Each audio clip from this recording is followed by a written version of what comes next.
La forêt amazonienne constitue une réserve de biodiversité unique au monde. L'évolution a donné naissance à des espèces dont l'apparence et le comportement dépassent les limites de notre imagination.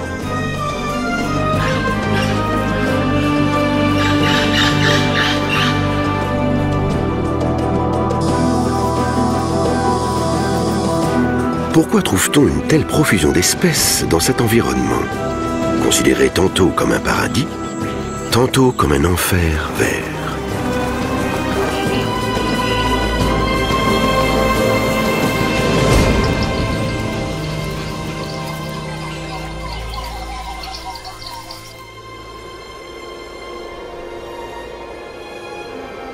L'Amazonie est la plus grande forêt du monde.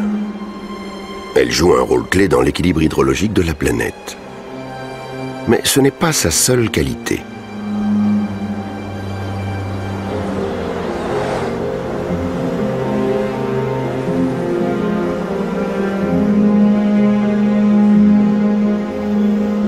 La jungle d'Amazonie est la plus fascinante de toutes les forêts pluviales. Elle s'étend sur 9 pays et plus de 5 millions de kilomètres carrés.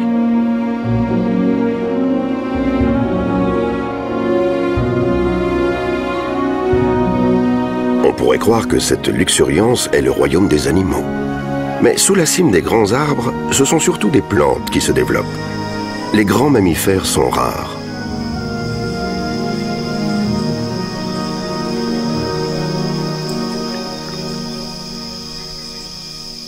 Si presque tout le monde connaît le jaguar, l'apercevoir est pratiquement mission impossible.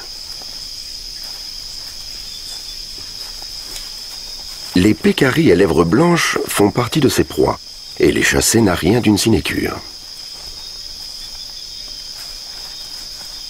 Le jaguar suit une tactique bien définie.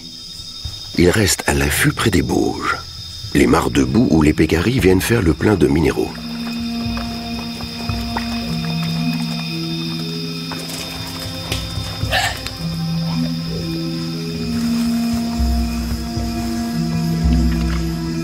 Les petits sangliers sont conscients du danger et communiquent entre eux par des cris de contact.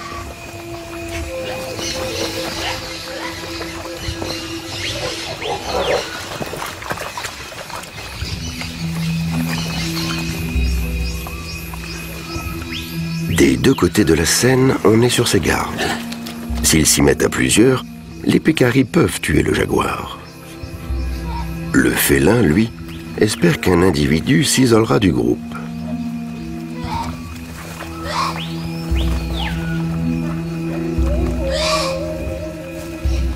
Mais aujourd'hui, la plupart de ces tentatives échouent.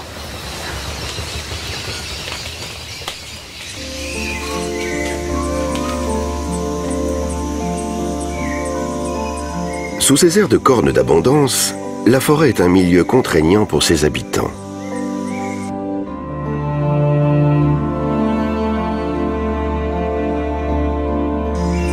Les animaux sont nombreux, mais chaque espèce ne compte qu'une faible quantité de représentants.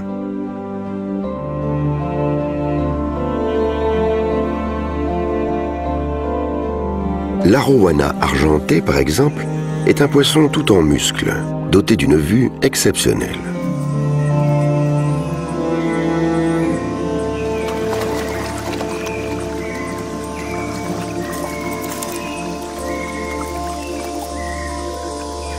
Il peut faire des bonds de 2 mètres hors de l'eau pour attraper ses proies.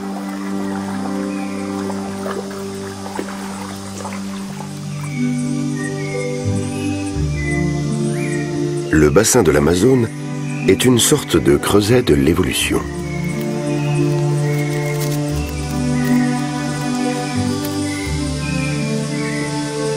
Le soleil brûlant fournit l'énergie utile.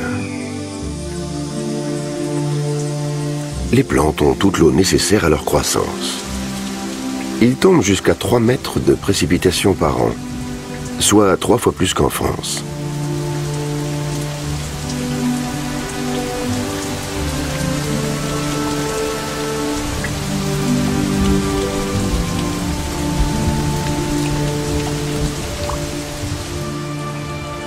Dans ce milieu si particulier, la vie explose littéralement.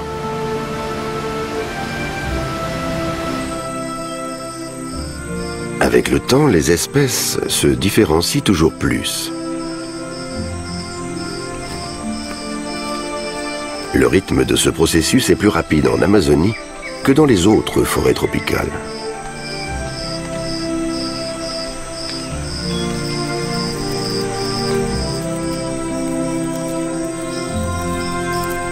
Des millions de formes de vie nous sont encore inconnues.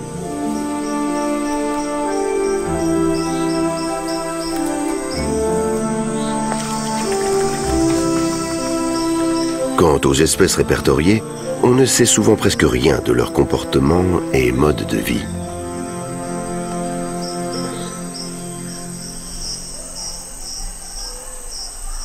La forêt amazonienne couvre à peine 1,5% de la surface du globe, mais elle abrite un tiers des espèces animales et végétales.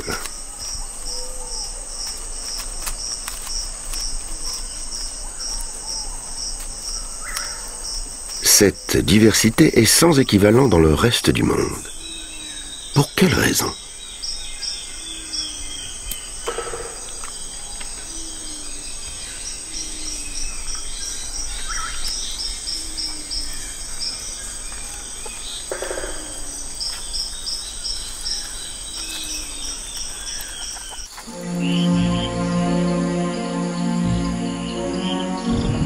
Sombre et menaçante, inaccessible et funeste, c'est ainsi que l'Amazonie apparaissait jadis aux Européens.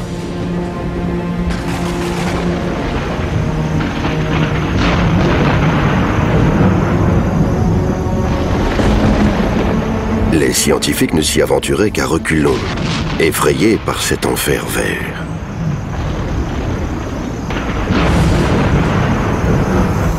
Tempêtes, serpents venimeux, maladies et parasites, autant de dangers mortels qui guettaient en effet ceux qui désiraient fouler cette contrée vierge.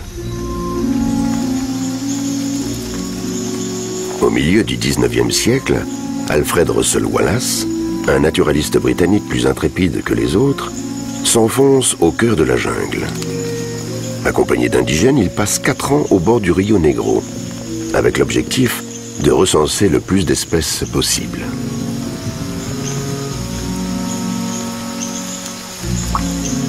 Dans son pays, Wallace collectionnait les insectes. En Amazonie, il est tellement subjugué par cette incroyable diversité qu'il inventorie tout ce qu'il voit, toutes espèces confondues.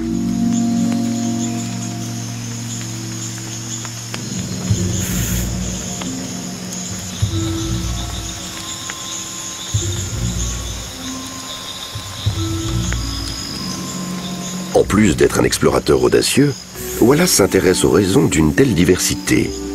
Pour lui, elle est liée aux contraintes du milieu.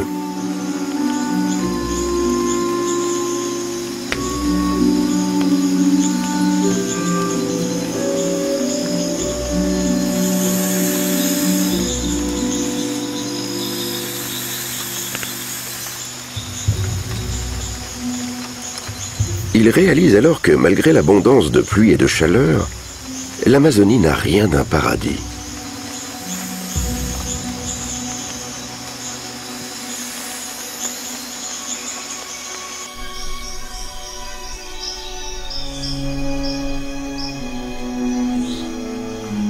En effet, la pluie qui apporte l'eau indispensable à la vie rend le sol à certains endroits aussi stérile que la terre du désert, en lessivant une grande partie des minéraux.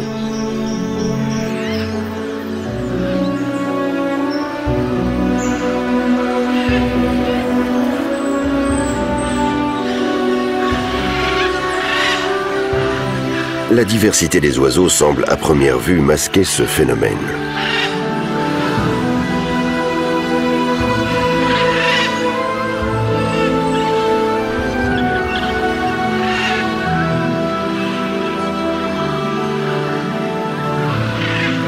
Les plus voyants sont assurément les haras.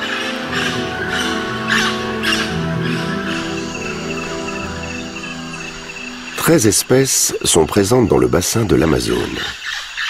Vedette des jardins zoologiques, l'ara bleu. Comme chez la majorité des perroquets, les deux partenaires sont unis à vie.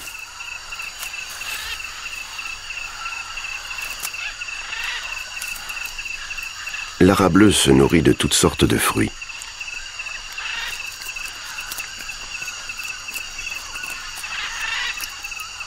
Ses pattes lui permettent de saisir sa nourriture et son bec puissant vient à bout des coquilles les plus dures. Or, de nombreux fruits, comme ces goyaves immatures, contiennent des composés amers, parfois toxiques.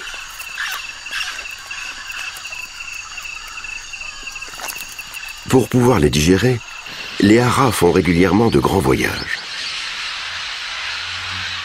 Ils se rassemblent en troupes immenses sur les falaises argileuses qui bordent le Tambopata, au Pérou.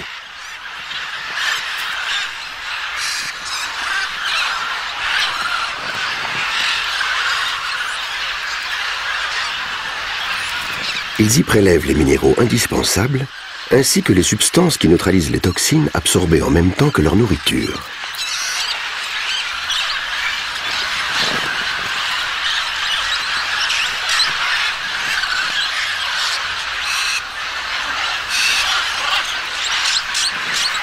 C'est la plus grande concentration d'haras du bassin de l'Amazone. Plus de 15 espèces ont été recensées sur ce site.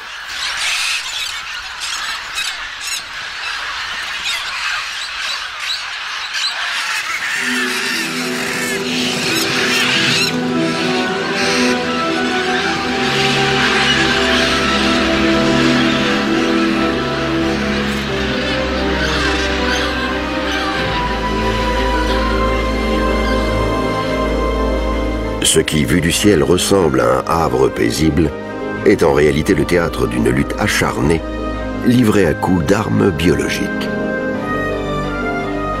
Sur les sols pauvres, les substances nutritives se concentrent dans les végétaux, lesquels sont gorgés de poisons à effet dissuasif.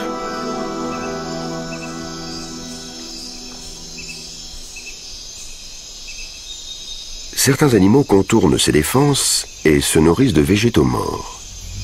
C'est le cas des termites.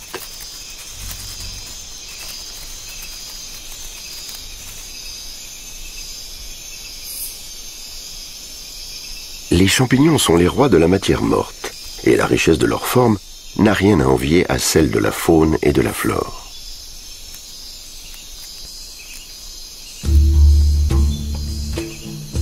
Ils jouent un rôle primordial dans l'écosystème amazonien. Ils décomposent les plantes à une telle vitesse que les nutriments qu'elles contiennent n'ont pas le temps d'être éliminés par les pluies.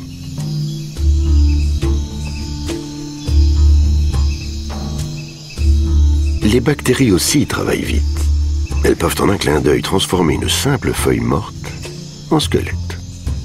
Rien ne se perd. Les feuilles vivantes sont épargnées, et ce grâce à leurs toxines.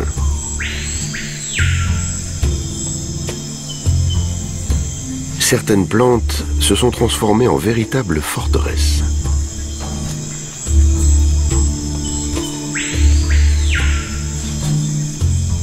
Dans ce monde hostile, les animaux sont obligés de ruser.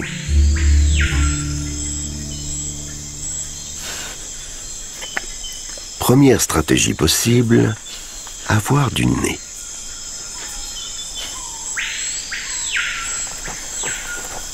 Le tapir a un odorat si développé qu'il sent les phytotoxines et peut choisir les plantes non vénéneuses.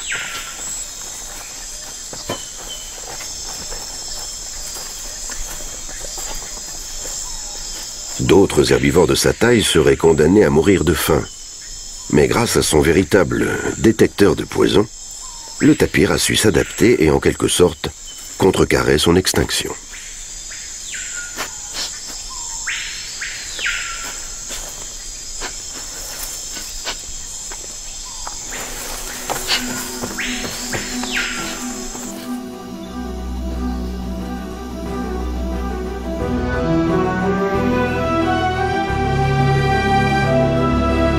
La diversité de la forêt amazonienne est également le produit d'une rivalité perpétuelle entre la faune et la flore.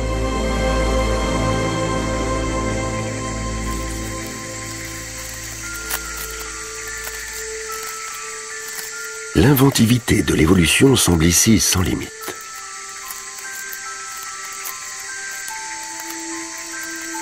Les mandibules de cette fourmi lui permettent de découper les feuilles comme le ferait une mini-scie circulaire.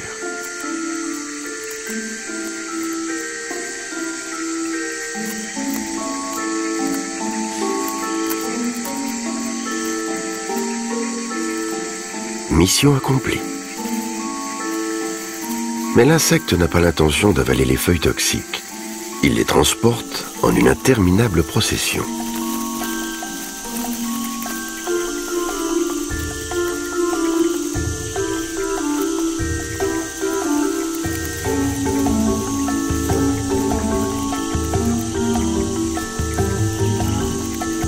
Le nom de cette coupeuse de feuilles, la fourmi champignoniste. La colonie de fourmis fonctionne comme un super-organisme doté de millions de pattes.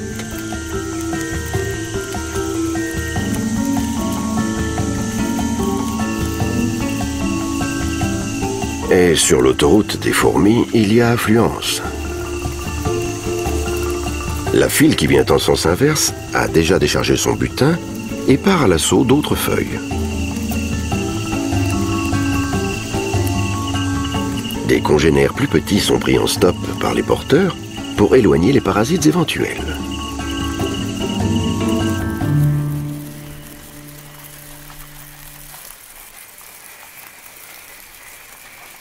Dans la fourmilière, d'autres ouvrières prennent le relais.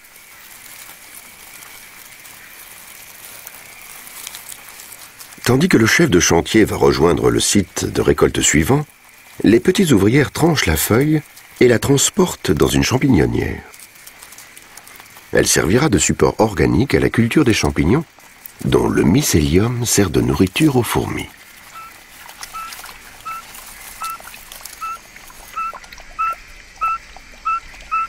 Une grenouille s'est incrustée dans la fourmilière, et curieusement, elle n'est pas refoulée par les soldats.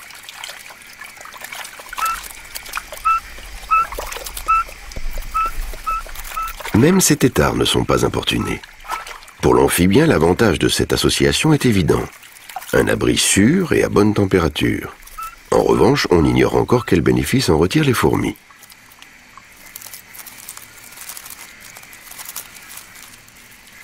Le rôle primordial des fourmis champignonistes dans la forêt amazonienne est indéniable.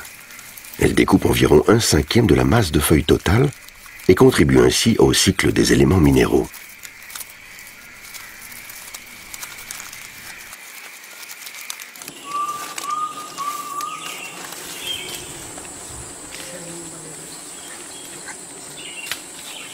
Les Indiens Métis vivent de la chasse, comme leurs ancêtres. Et les poisons végétaux n'ont plus de secret pour eux.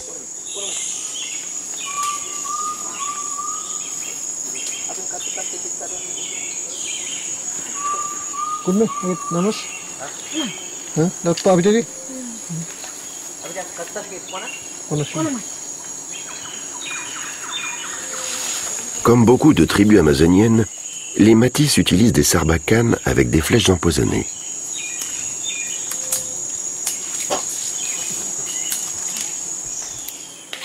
La substance paralysante injectée à ces deux oiseaux, le fameux curare, est extraite de l'écorce de certaines lianes.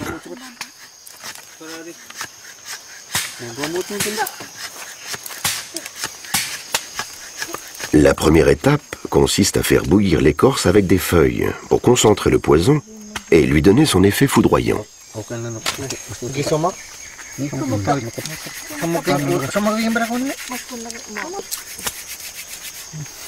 Tous les matériaux nécessaires pour allumer et alimenter le feu viennent de la forêt.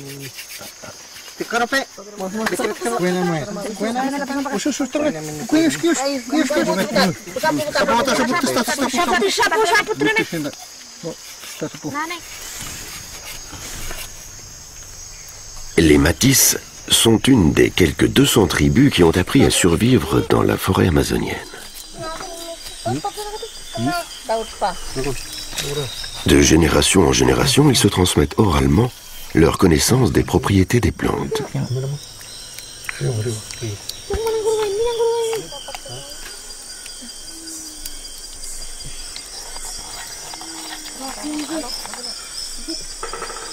Le curare a atteint la concentration requise et les hommes peuvent en enduire les pointes de leurs fléchettes.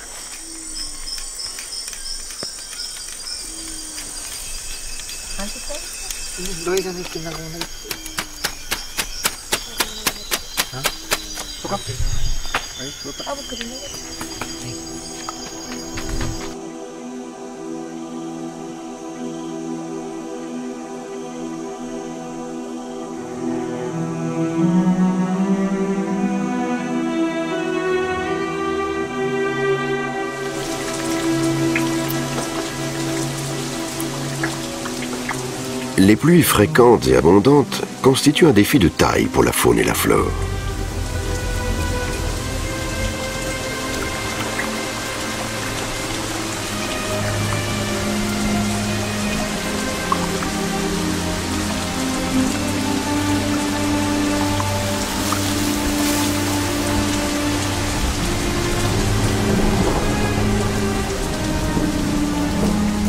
Mais la pluie n'est pas le seul handicap pour les animaux.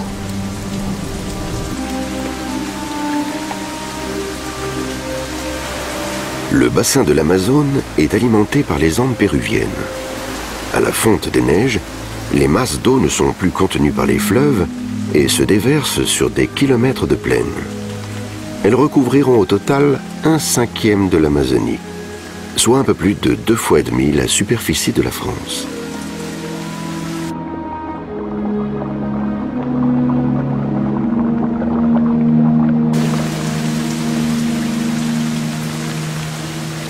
Le territoire de chasse du jaguar a laissé la place à celui du caïman noir.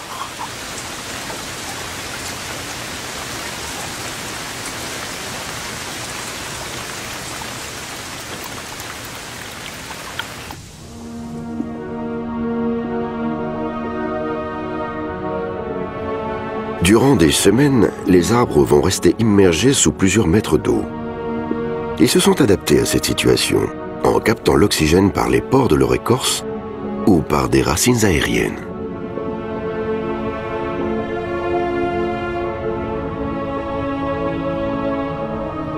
Ces inondations occasionnent chez certains un stress qu'il faut supporter tant bien que mal. Chez d'autres, les flots apportent de nouvelles perspectives. Durant la saison sèche, l'habitat du lamantin d'Amazonie est réduit à quelques petites mares. Désormais, il s'étend à perte de vue.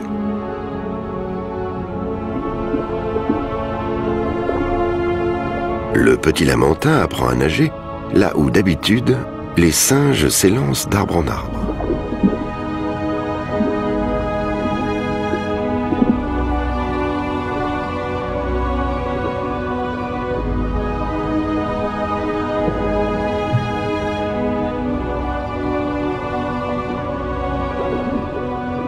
La diversité de la faune aquatique n'a rien à envier à celle des espèces terrestres.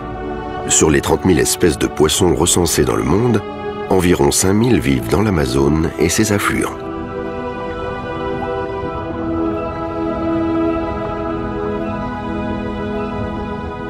Y compris l'un des plus grands poissons d'eau douce, le pirarucu.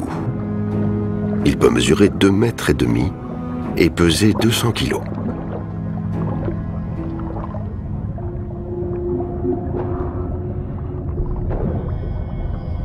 D'autres espèces insolites sont aussi dans leur élément pendant la crue.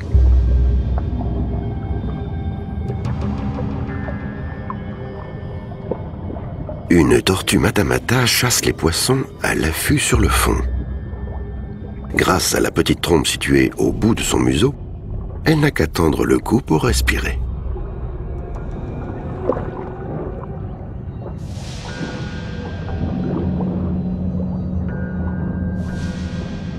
Sa stratégie de camouflage est si parfaite et ses mouvements si lents que ses proies passent devant elle sans se douter de rien.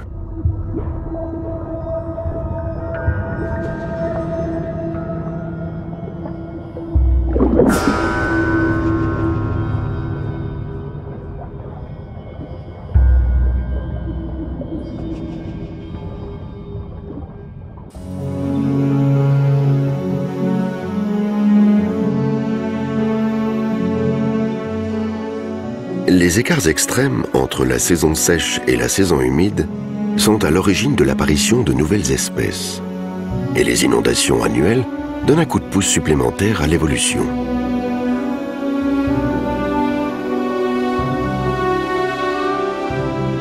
Des régions entières restent totalement isolées les unes des autres durant des semaines. C'est ce qui a favorisé, au cours de millions d'années, la création d'habitats bien distincts.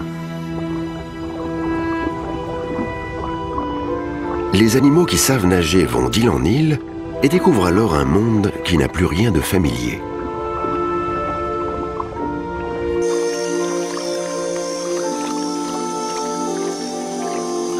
Pour certains individus, c'est synonyme de mort. Mais d'autres parviendront à s'adapter et se différencieront de leurs congénères restés sédentaires. C'est ainsi qu'au fil de l'évolution, naissent de nouvelles espèces.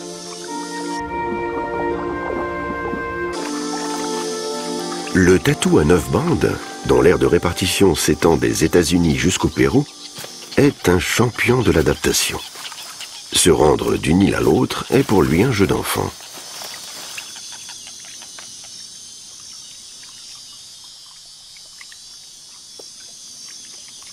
Les animaux qui ne savent pas nager trouvent d'autres moyens pour conquérir de nouveaux territoires.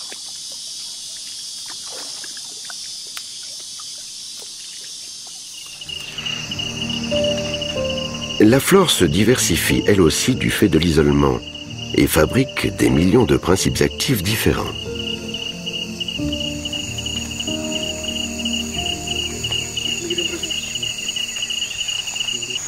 Pour les matis, la forêt est une immense pharmacie.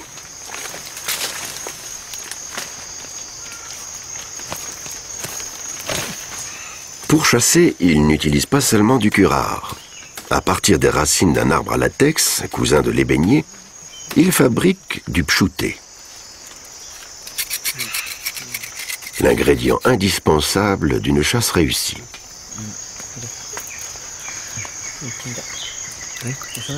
Ils le mélangent à un peu d'eau et en font des gouttes pour les yeux.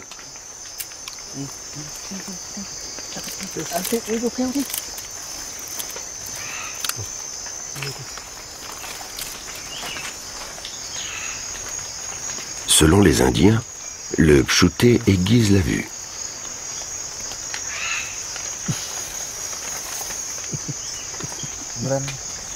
Au début, les gouttes brûlent, mais les Indiens n'ont pas peur de la douleur.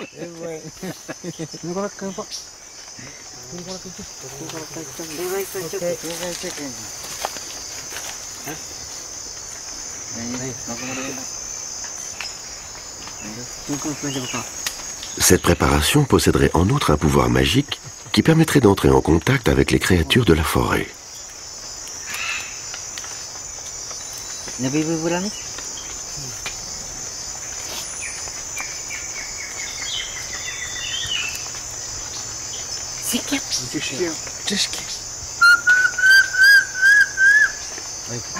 Les matis pensent que tout ce qui vit a une âme. Ces gouttes sont censées donner à chacun la capacité de vaincre ses proies.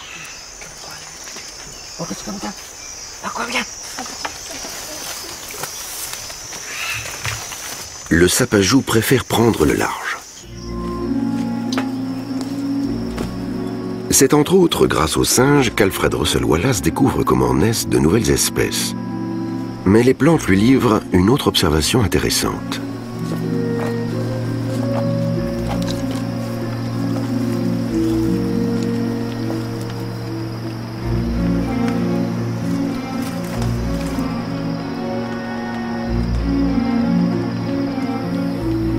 Broméliacées, mousses ou orchidées poussent sur tel arbre mais pas sur tel autre. Pour des animaux et des plantes de petite taille, la distance entre deux arbres peut être aussi infranchissable que le Grand Canyon.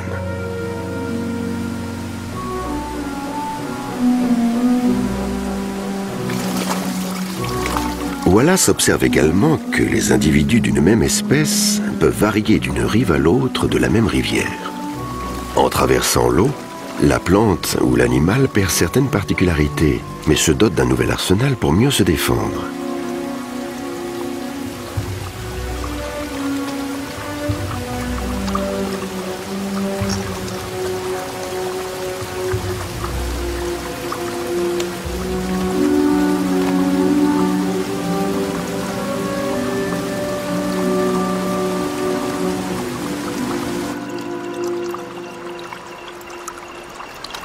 Certains animaux du bassin de l'Amazone ont laissé le biologiste perplexe.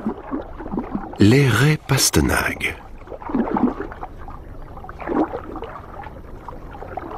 Plus de 20 espèces différentes vivent dans les eaux du fleuve Amazone. Elles ont des mœurs identiques à celles de leurs congénères des eaux salées. Elles s'enfouissent dans les fonds sableux pour guetter leur proie, gardant une vue d'ensemble grâce à leurs yeux périscopiques.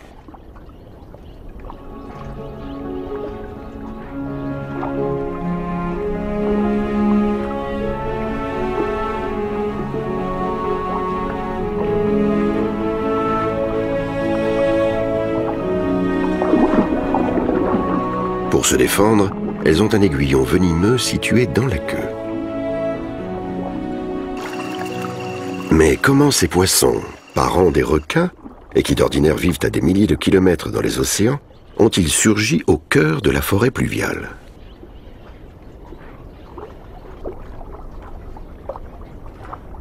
Des formations rocheuses enfouies sous plusieurs centaines de mètres de sédiments ont récemment donné la réponse.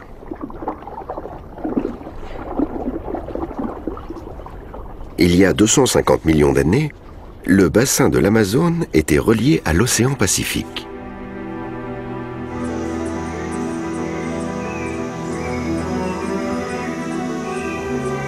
Lorsqu'il y a 15 millions d'années, les Andes ont commencé à se soulever, le fleuve et ses affluents ont été coupés de la mer, et les animaux marins ont été pris au piège.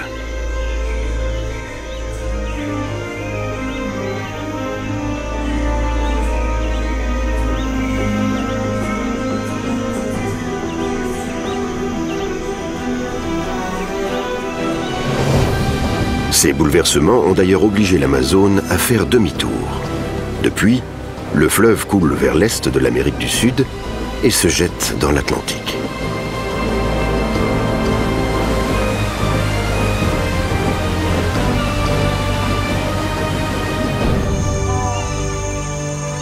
Seules les espèces capables de s'adapter aux eaux douces ont survécu. Le survivant le plus marquant de cette époque est le boto, le dauphin rose d'Amazonie. Comme ses vertèbres cervicales ne sont pas soudées, il est très mobile et peut se faufiler facilement entre les racines et les branches.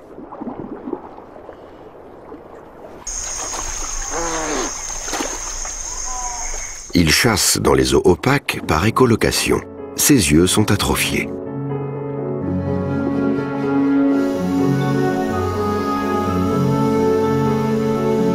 Les profondes mutations qui ont eu lieu à la préhistoire ont ainsi façonné la biodiversité actuelle de l'Amazonie.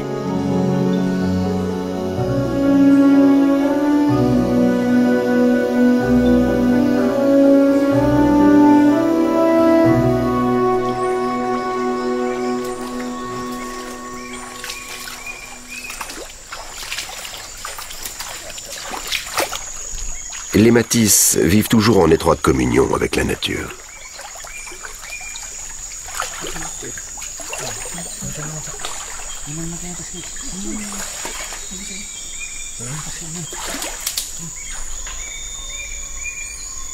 Comme la faune et la flore qui les entourent, ils se sont adaptés aux lois de la forêt vierge et ont ainsi survécu pendant des milliers d'années.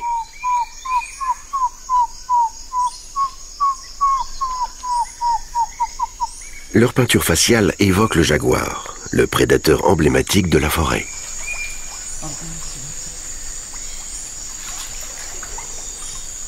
Ils imitent les cris de contact des sapajous pour les attirer.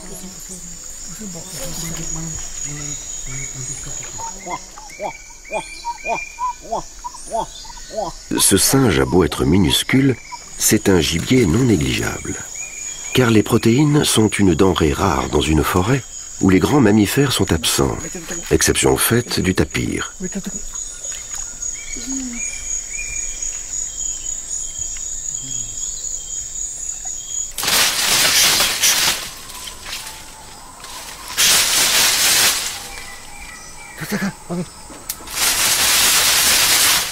Les hommes attendent que le singe quitte l'abri du feuillage. Le duvet de Kapok confère aux flèches empoisonnées une bonne stabilité dans l'air.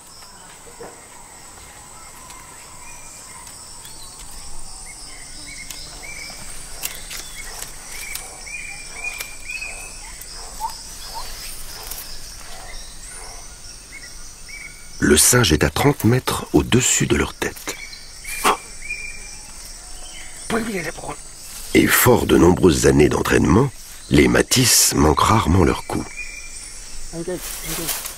Le curare fait effet au bout de quelques secondes.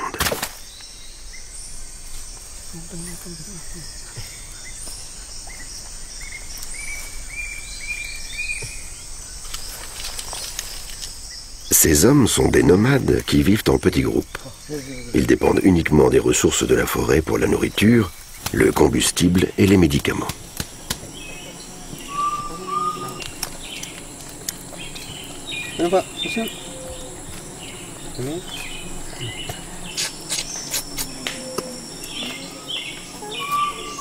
Les matis ont vécu isolés pendant si longtemps que lors de leur premier contact avec des hommes blancs, dans les années 1970, plus d'un tiers des adultes sont morts de maladies auxquelles leur système immunitaire n'était pas préparé.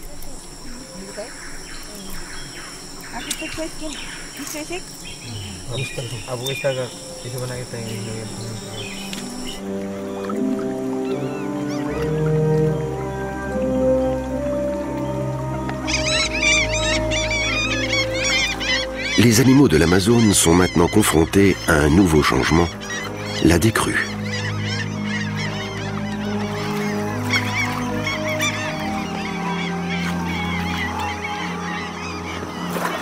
Pris au piège, les poissons sont des proies faciles pour les becs en ciseaux noirs, les grandes aigrettes ou les sternes à gros bec.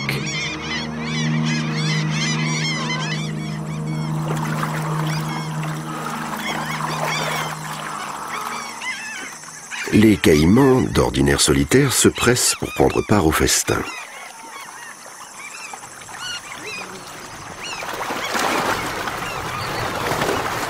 Les grands reptiles repoussent les poissons vers la berge ou les désorientent en bondissant autour d'eux.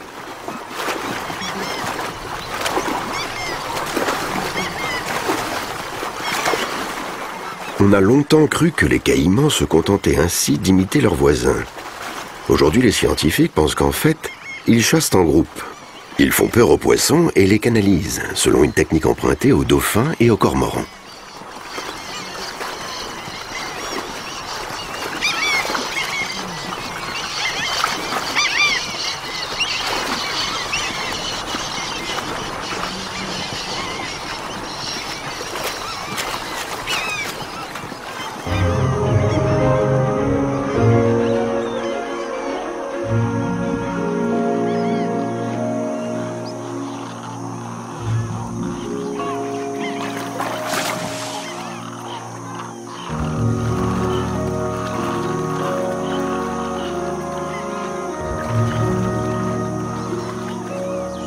Les paysages sans cesse fluctuants font de l'Amazonie une terre promise pour les oiseaux.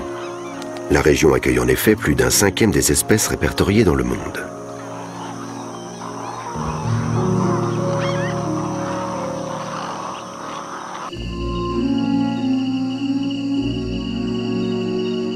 Les hommes auraient pu découvrir bien plus tôt les mécanismes à l'origine de la diversité des espèces si le 8 août 1852 n'avait pas eu lieu une tragédie en mer.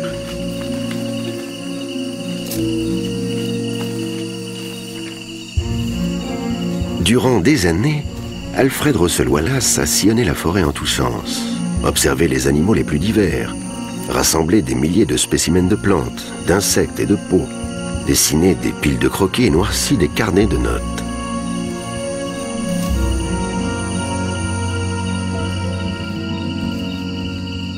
Ces travaux auraient très probablement suscité l'admiration dans le monde entier.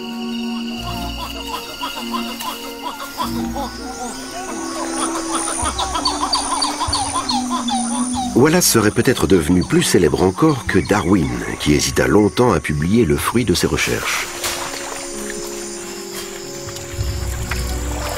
Mais alors que Wallace est sur le navire qui le ramène en Angleterre après 4 ans d'expédition, un incendie se déclare à bord. Sa collection inestimable et la plus grande partie de ses notes partent en fumée.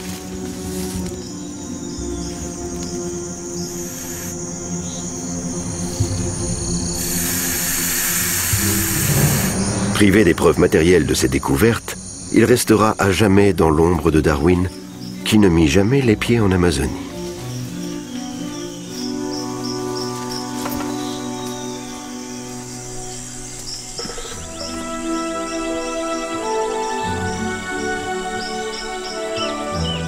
Ce sont les travaux scientifiques de ses successeurs qui lèveront peu à peu le voile sur le caractère unique de l'Amazonie.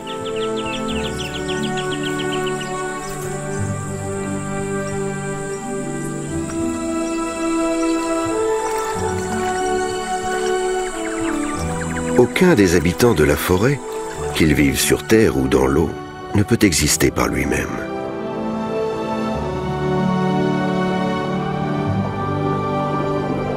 Tous sont tributaires les uns des autres au sein d'un formidable écosystème.